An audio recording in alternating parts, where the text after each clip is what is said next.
Patrol!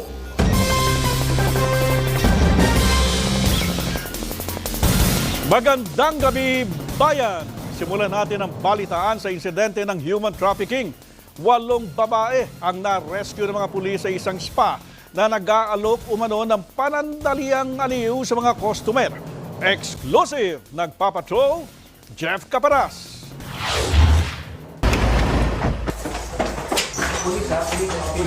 Pinasok ng mga operatiba ng District Special Operations Unit ng Southern Police District ang spa na ito sa Barangay Pamplona 2, Las Piñas, pasado hating gabi nitong Huwebes. Kasama sa operasyon ng Women and Children Protection Desk at DSWD NCR. Ang target, i-rescue ang nasa 8 babae na biktima umano ng human trafficking. Pronta lang umano ng spa ang massage service pero iba ang nangyayari sa likod nito.